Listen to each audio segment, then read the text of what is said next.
The Home Talk Media family would like to congratulate the Inventor Lady Rita Crompton for the 100th episode of Invent America. Come celebrate with us. If you have a consumer product and want to start 2025 with a bang, showcase your product by joining the Invent America team at ASD Market Week, happening in Las Vegas, March 9th through the 12th. Here are just some of the benefits of joining the Invent America team.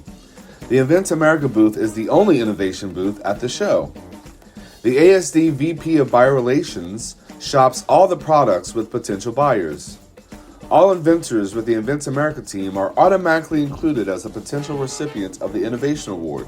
The winner gets $6,000 worth of free marketing. Take advantage of this opportunity and contact the Invent America team today by visiting inventamerica.info. That's inventamerica.info. Invent America, because America invents.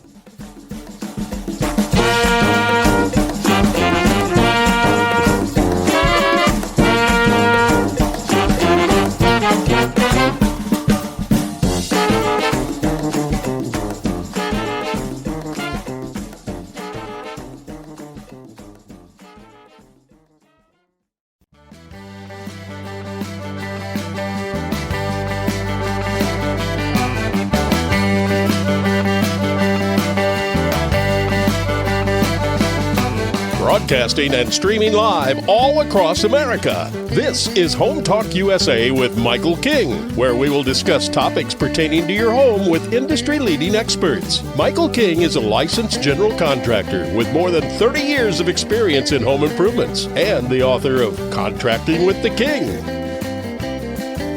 Join us this hour for our segment Invent America with your co-host, the Inventor Lady Rita Crompton. Discover what's next in the home improvement industry and explore new products and innovations. Or if you have that next great big idea, learn what it takes to bring your invention to the world. As Michael King and Rita Crompton talk to America's inventors and innovators. Remember, the America of tomorrow is being invented today. We invite you to visit us at HomeTalkUSA.com, one of the best resources for home improvement information around today. Your best life begins with your best home, and there's no place like Home Talk. That's HomeTalkUSA.com. And now, we proudly present Invent America from the #1 home improvement radio program in the country, Home Talk USA, with your host, the Cajun contractor, Michael King, and his co-host, the Inventor Lady, Rita Crompton. Yeah, hey, welcome to Home Talk USA. This is the Invent America show right here on the King Broadcasting Network. And want to welcome all of you. We are streaming live on the World Wide Web at HomeTalkUSA.com. Now, I'd like to welcome my co-host, the Inventor Lady herself. I know she's getting ready to pack her bag soon for ASD Market Week. It's coming up, but Rita, the Inventor Lady, how you doing? Great. It is so much fun to see you. Well, we're seeing you because we do this on, a recording and stuff with Zoom. But it's wonderful to hear you. And you always make me hungry when you do that call-in thing. I know there's a lot we want to talk about. You have a great show each week and talk about different, but I'm excited to have Randy Landreneau, a good French name, President of the US Inventors Incorporated Association, is going to be our guest coming up, right? Yes, he is. And, interesting story. I met Randy and his partner, Josh Malone, years ago. It must have been about 2019. I think they had a big call out for people to go to DC to lobby on Capitol Hill.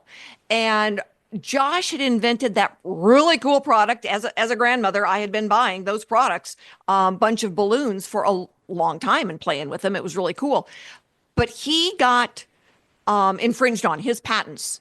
But he had licensed his product to a company in New Zealand, a toy company.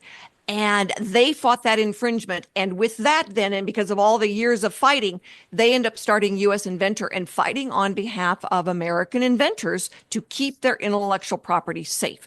So I've known these guys for a long time. They really focus on keeping the American patent process safe for inventors. That's the only protection we have, though, Rita. The American inventors, the only protection we have is U.S. copyright laws. Once you decide to go abroad, you open you're opening the door to many problems with your product. It's going to get stolen. I'll tell you that now. Well, it's gonna get stolen. there's a lot going on. The U.S. patent process has been around since the late 1700s. 1790, I think, was the first time they started. Yeah. But they used to protect intellectual property back all the way to the 1400s in Europe. Yeah. So it's been around. And if you say, the big scare is, where it's manufactured because they can copy it and you can't stop it everywhere. Then it's all about pricing. But, we have a lot of inventors that will file the PCT. That's kind of the international version of the provisional patent application. So it protects someone for 33 months in about 165 countries, and it gives them time to decide where they're going to go. But, that's one set of problems that we've talked about. But the whole other set is the patent process here. When a big company wants you and they want to eat you, they devour you. Yeah, that's true. I'll just buy your technology out and it disappears. Let's talk about inventors and the problems that they face with the USPTO. And explain that, because this is the first time I'm hearing it, and I'm glad you're bringing it. You're going to enlighten us on this. So let's talk about that. Okay, so inventing is hard enough. You know that it's expensive. The patent is really probably the easiest part of the whole darn thing, but it's still expensive and it's still unnerving when you haven't been through the process. And the USPTO is this, huge organization that is really hard to understand how it maneuvers. And we help inventors figure that out. But then you've got this big PTAB issue, and we're going to let Randy kind of explain that. But it's where a large company infringes on your intellectual property, and then they want to go back and have it undone. So the patent office issues your patent. They say, yes, this belongs to you, Mr. King, and you own this intellectual property. Oh, but 2 or 3 years down the road, Mr. King, this other company wants to say, no, your patent is invalid. So they go back to the Patent Trials and Appeal Board. That's what the PTAB stands for. And they get them to make your patent null and void because they want that intellectual property. And ain't got the money to do it. Yeah. And so rather than licensing it from you, rather than being honest about it, they want it made null and void. Yeah, and so steal it.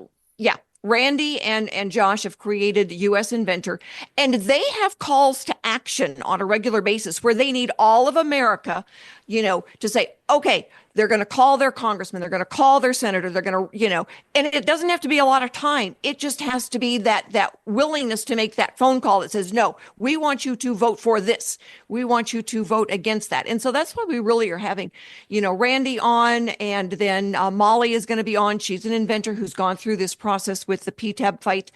And there's a ton of really cool products out there that have gone through this. And we want to make sure that we can get all of America aware of the issue. Just like you said, you weren't even aware of the issue, and the organization that's fighting for everyone out there to protect the American inventor.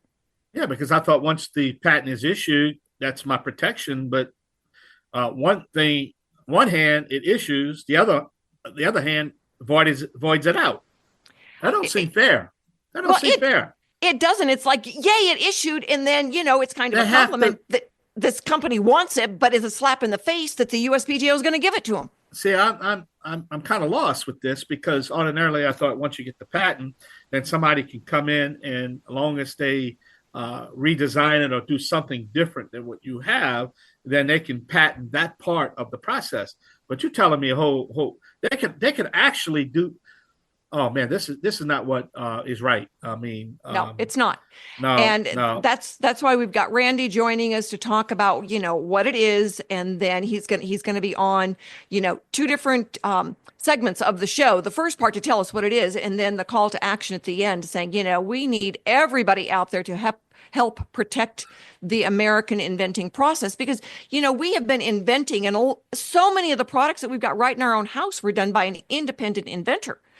And so to have that whole process put at risk, we need everybody. We need everybody out there to say no, because you never know. Is your kid going to be an inventor? Is your brother or sister going to be an inventor? So it takes everybody to fight to protect the inventing process. I could tell you, I'm pretty I'm pretty connected with my legislators, my federal legislators, my Congress, my Senate. But when I bring a problem to them and it's just me, unless I hate to say it, a real donor giving them that big money, yeah, they're going to, I have the power of the air, but at the end of the day, it's all strength by numbers. But when I go to Washington with 10 people, this 10, it's a little different game. It's always strength by numbers, regardless if you're wrong or right or which side the issue you are. Look, let's just flip a coin. With coin, heads and tails supposed to be coming up 50% of the time, but this time the heads are going to come on just a little longer, and that's what we always talking about. But at the end of the day, these organizations that are popping up, like the one we're going to talk about, the US Inventor with Randy, they got the consumer. Not only do they have the consumers back, but they also have the backing of the inventor themselves. It's a partnership, because again, it's a shame that a person invests their whole life in their monetary life in bringing a product to market just to have the carpet swept up on them. Exactly. I mean, it's scary enough when I get inventors that say, well, I'm afraid someone's going to take my idea. But when you've got a big guy with a big gun that wants to have your patent that was issued invalidated, that's just nasty. That's just nasty. Yeah. It's destructive. It destroys an entire process that we have that is supposed to be there to encourage inventors to step out, to get to product, to get a new product to market. Well, and that's why we started the Invent America show, to get the guy who's thinking about it in his head, learn how to put it on a piece of paper, and then learn how to take it to the next level and get a product demo. But Rita, man, we're out of time. I know Randy's in the green room. He's excited to be on the show. I see him. Hey, Randy, the power of Zoom, But we're going to take a short break here. I'm with the Inventor Lady herself, Rita Crompton. We're going to be back with the president of the US Inventor Incorporated. He's going to be on our show. We're going to take a short break. We'll be right back. Yay!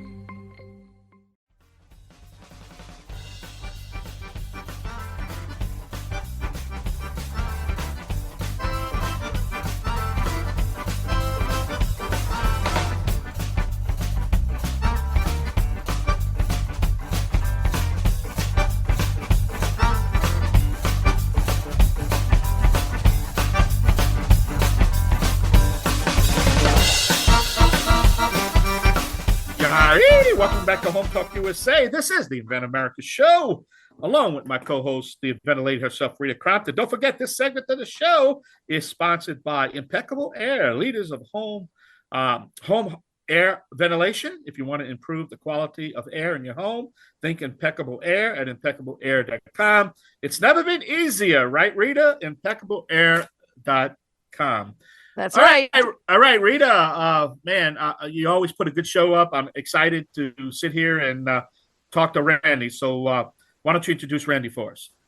All righty, my pleasure, Randy. It's so nice to have you with us. Randy is the president of US Inventor. And so, we always talk about the challenges and, the new products that are out there.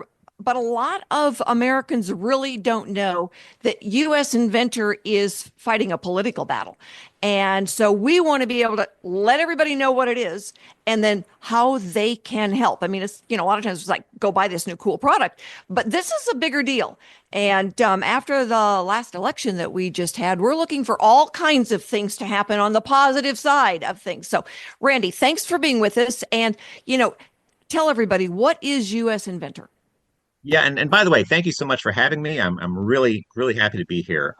It's such an important issue, and the vast majority of the people out there don't realize it, or don't know about it, and a lot of inventors don't know about it. Here's the thing: if you're an inventor and you invent something really valuable, that's where your patent rights really matter.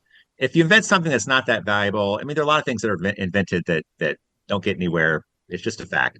But if it's something that's really hot, that's where the big guy is going to try to take it. And you're going to have to be able to defend your patent rights to stop them. And that's a key part of the incentive to invent that has done so much for this country. You guys probably know this, but it started back in 1870 with the Patent Act of, 1790, wrong year. I was going to say, wait a minute.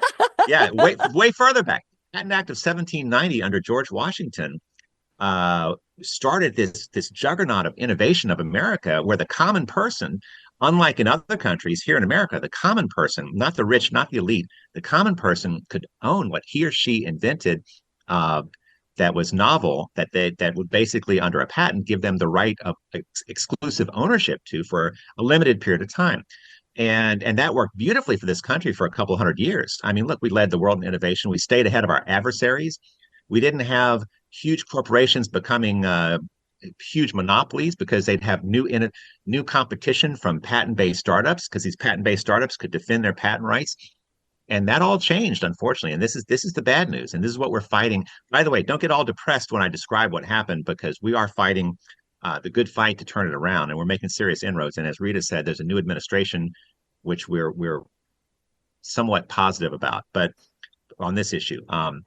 But what happened, though, is prior to 2011, if you had a big fight with an infringer, it took place in a real court, where you had a jury, where you had a real lifetime appointed judge, where you had due process.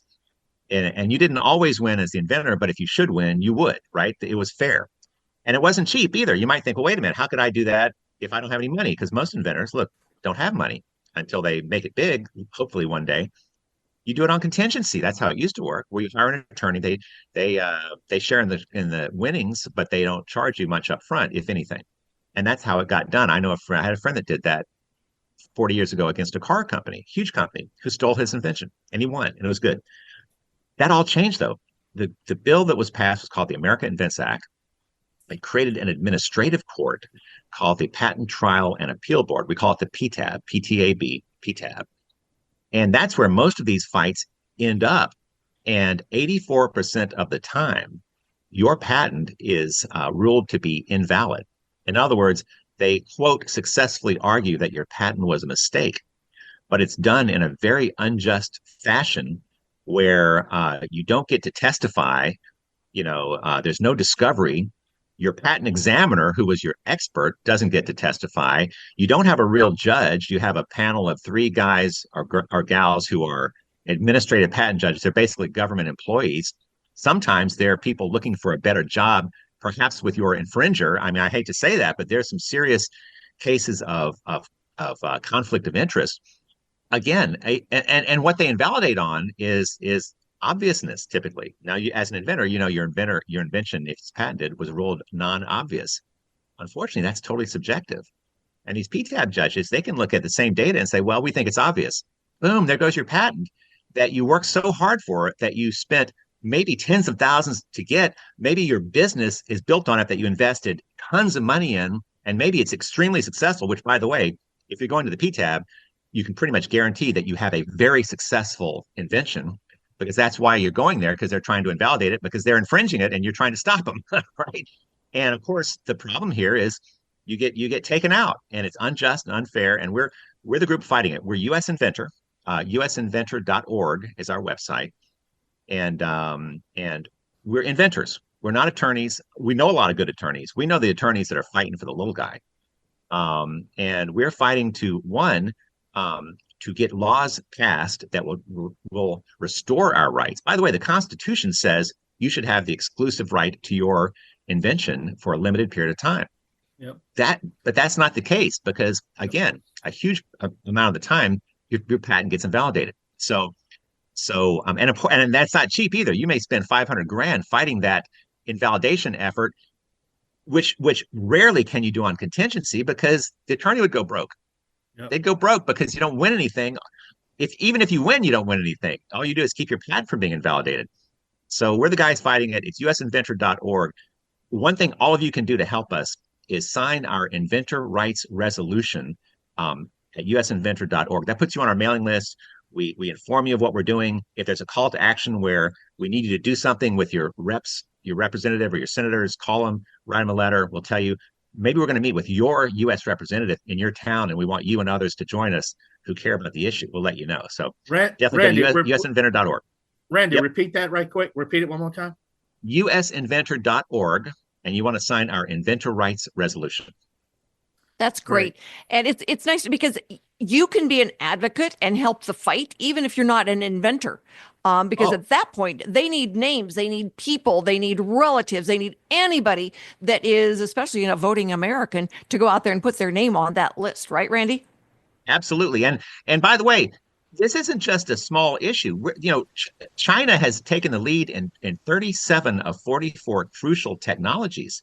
This is an existential threat for America. Why do they do this? Because our real inventors are hamstrung. They're being held back. Yeah. Another thing is, well, we're going to have you. Tech... We're going to have you wait with that other thing. Write it down so you can get it back in there at the end. All right. Okay. So because we've got to go pay some bills, and we're going to take a break, and we will be right back with Molly. She is going to tell you her story with her product and her experience with PTAB. So stay with us, everybody. We will be right back.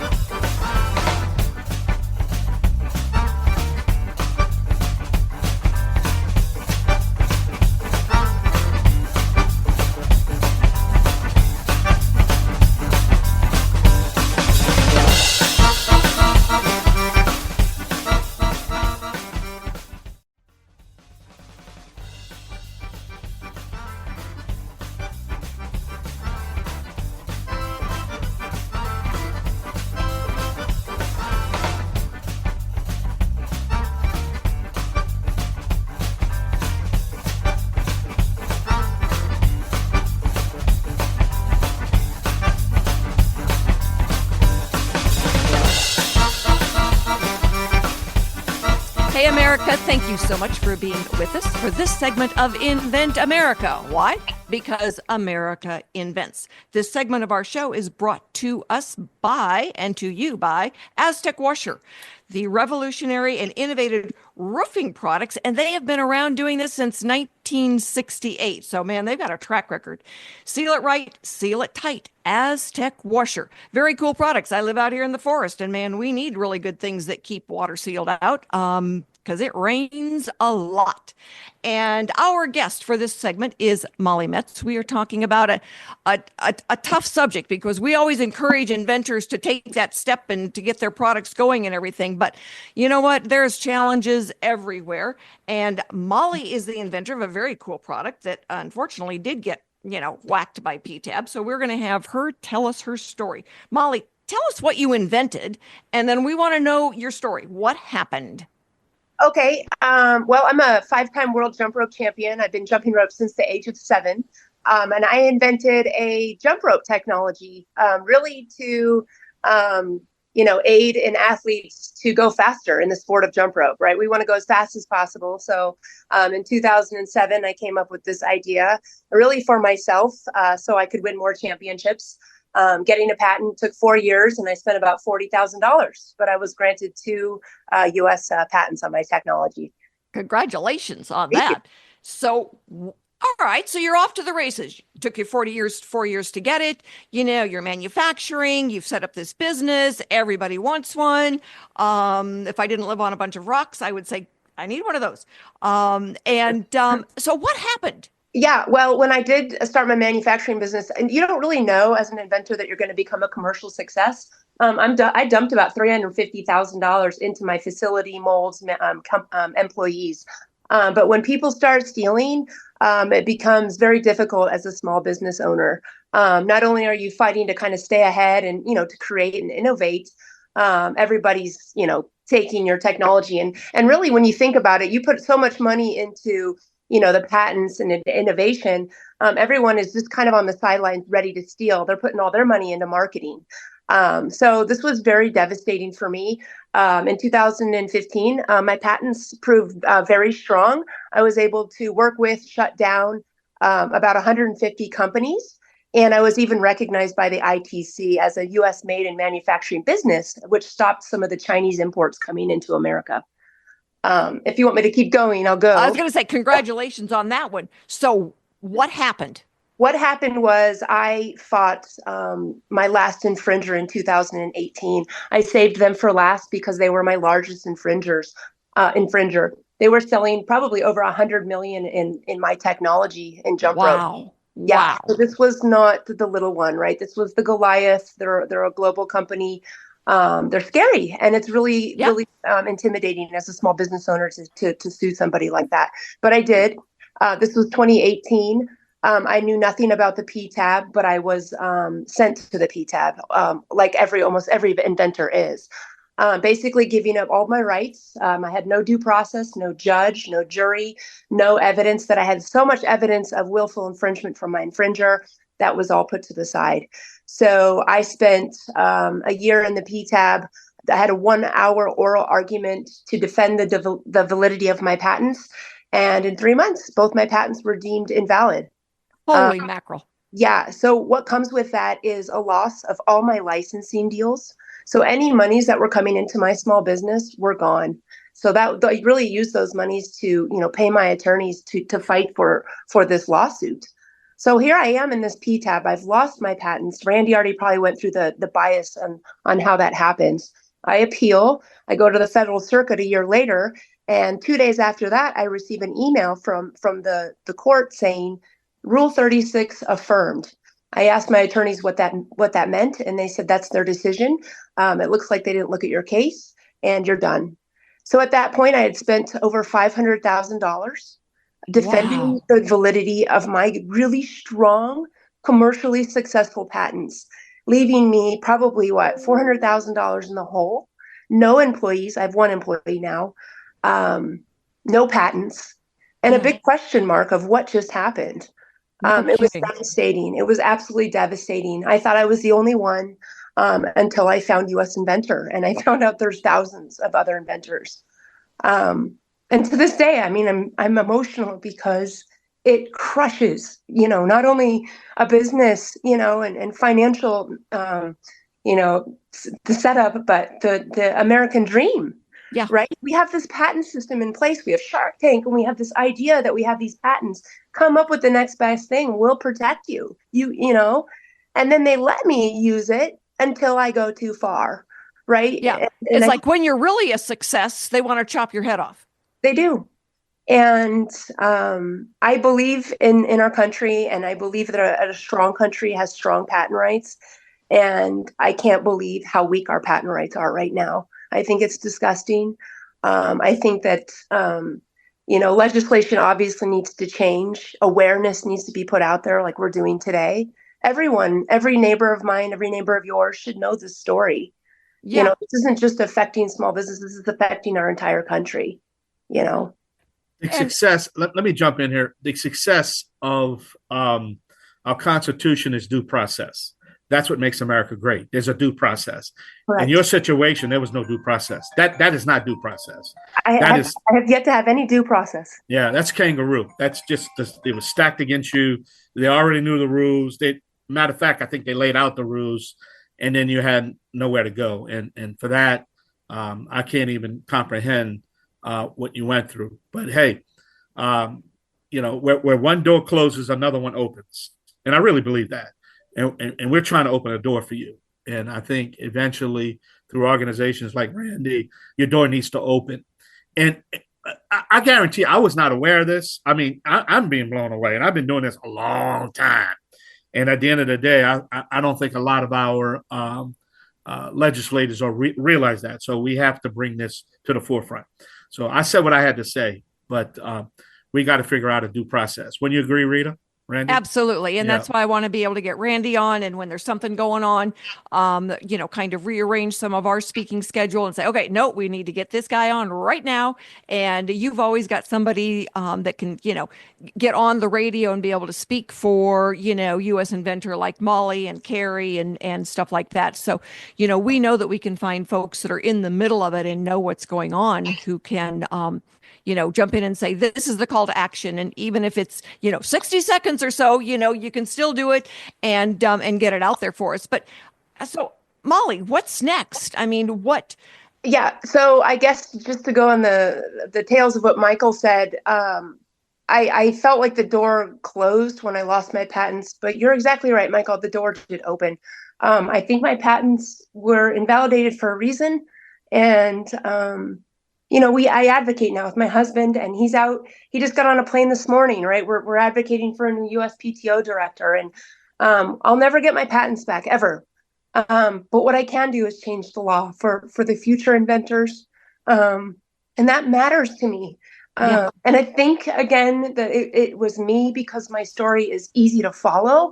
My technology is simple to understand. Yeah, and it is blatant and obvious as to how rigged it is. You just can't deny the story. So Michael, I'm in it for the long haul with US Inventor. We're gonna have Randy back on shortly, and his organization knows the legal part of what to do. I'm not a lawyer or an attorney.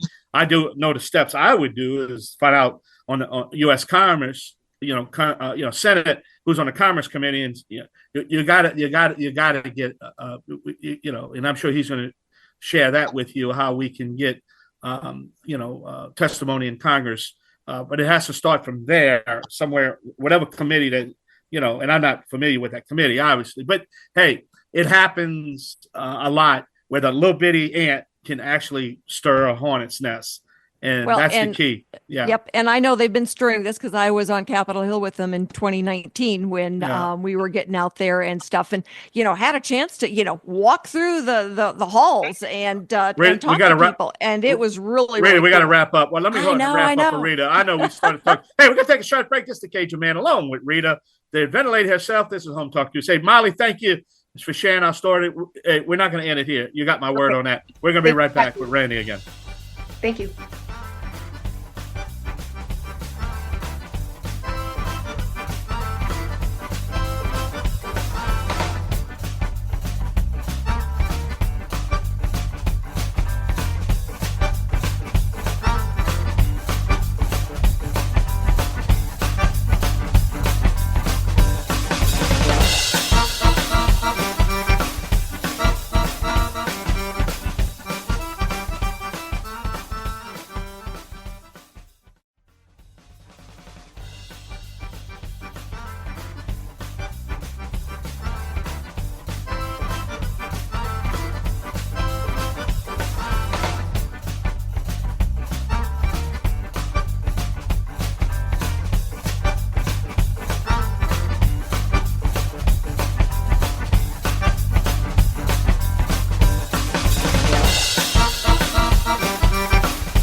Hello, America, and thank you so much for being with us for this segment of Invent America. And we have got a hot topic and a really important topic to all of America going on right now. And I want to let you know who is bringing this segment to us right now. It's called Bond Products. It is the DIY of carpet binding, and there is only one Instabind. And holy cow, if you've got out there a carpet or a rug that's starting to shred, this is your go-to to fix it yourself. It is bondproducts.com. Used it, love it, won't be without it. Go and find yourself some Bond products. And we are now talking about, the U.S. Inventor and the work that you guys are doing, Randy, to save the American inventor and the process. So, you were listening to Molly's story. What is the call to action? What can we do to help? Well, there are a couple of things. And one thing that everyone needs to know, hopefully you all just heard Molly's story. So what it really boils down to is if you invent something that's really valuable, that some big corporation or corporations want to take from you without giving you anything, that's where your patent rights, you have to be able to use your patent to stop the infringer. That's what our Constitution is supposed to allow you to do, and that's what we've lost because of this really unjust administrative court called the PTAB. And by the way, big tech broke the system. They lobbied that into existence. They're the ones keeping the system broken. And so, of course, we're fighting to turn that around. There's a legislation that we're pushing to pass. In fact, one bill, it's Thomas Massey's bill in the U.S. House. It's called RALIA, RALIA, Restoring America's Leadership and Innovation Act. It'll be next Congress, though, where we're really pushing it. One thing that you need to know, and by the way, in Molly's case, I'm going to say the name of the company that was that stole her invention, quote, legally using the PTAB. but nevertheless, very unjust, extremely, totally un-American. It's Rogue Fitness. And I would say to any of you guys out there buying anything from Rogue Fitness, I would encourage you not to. And at some point, we're going to see what we can do to cause Rogue Fitness to come clean on this.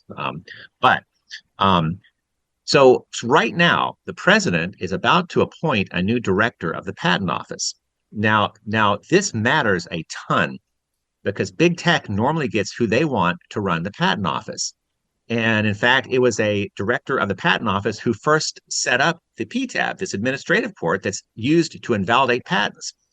And her name, the person that got appointed to set that up after the bill got passed, creating it, her name was Michelle Lee. She was the former head of patent strategy at Google.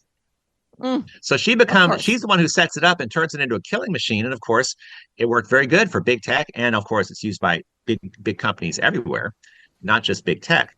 And so right now we have an opportunity to get someone in there who's very good for our patent office. The person they're trying to get appointed is a person named Vishal Amin.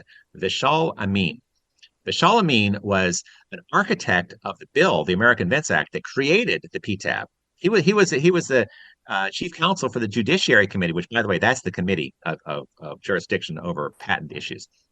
He was an architect of the bill that created the problem that enabled big tech and others to invalidate our patents. He has been working for Intel since then. He's a counsel for Intel, again, big tech. And we're working, any of you who have any influence with your U.S. representatives and senators, what you can do is call their office now and say, hey, Vishal Amin is all wrong as USPTO director because he is totally connected to big tech. And big tech does not want competition. And what America needs is small businesses to compete with big tech, using their patents that they can defend. But let me tell you quickly, and I know we don't have a lot of time here. Again, the other big thing your viewers can do is sign our inventor rights resolution at usinventor.org, and that puts you on our list, and we can let you know when there's a call to action, and you'll know what we're up to and what we need you to do. And if maybe we're meeting with your rep or your senator, you can join us, whether it's Zoom or even in person. But Molly's example was a good example of a great product, successful company, everybody wanted it, the kind of thing you want to invent. Very profitable for you, the inventor, a big win. And of course, she got crushed by this unjust court. Another example is if you ever need open heart surgery to replace a heart valve, that's how they used to do it. They'd have to stop your heart. 20% of the people died from the surgery. A doctor in Oklahoma, Dr. Troy Norrid, had a wild idea. Everyone thought he was crazy. Other heart surgeons really thought he was crazy, but he worked it out. He perfected it. He got the patent on it, and it's what's called now TAVR, transcatheter aortic valve replacement, where you go to the hospital, they put this special valve in a catheter, they feed it up through an artery in your thigh, and they place it in your beating heart, and you go home the next day. Fabulous, right? Again, in his case, this is about, by the way, a multi-billion-dollar industry, millions of lives being saved. And in his case, Medtronic, big company in medical devices, they came in, they were talking about giving him $40 million. Then they go silent. The bill gets passed and they use this administrative court to invalidate his patent. So he has nothing. So this is a big issue, guys, for all of America, for the American dream. It is. Yeah. So everybody out there. Well, I'll tell you what, I want to jump in right quick. I'm online right now. I know the Senate's going to get control of the, Republicans are going to get control of the Senate. But I'm online right now. And the two more important senators that's on this is Miss Blackburn, the senator from Tennessee, and Ted Cruz is sitting right here. Now he is on here. Ted has been very good for us. Ted introduced an amendment to a bill that we don't support, but with the amendment we would support it. He introduced it, but I got to tell you, Marsha Blackburn did not vote for that amendment. Pretty sure I'm right on that. I'm going to check and make sure. And I tell you what, crazy enough, Senator Kennedy didn't vote for the amendment. They're both on judiciary. Yeah. And I don't know why. And I know we tried like hell to get his office aware of it and why it needed to be accepted. Well, we're going to have to wrap up, but we're going to definitely get you back on. Molly, thank you for being our guest. We're going to have to take a short break. Hey, we're going to have Greg Wells. That's right. Greg Owen. Not Greg Wells. Greg Owen's my partner at the Made America. We can take a short break. We're going to be right back. Hour number 3 coming up. Yahoo!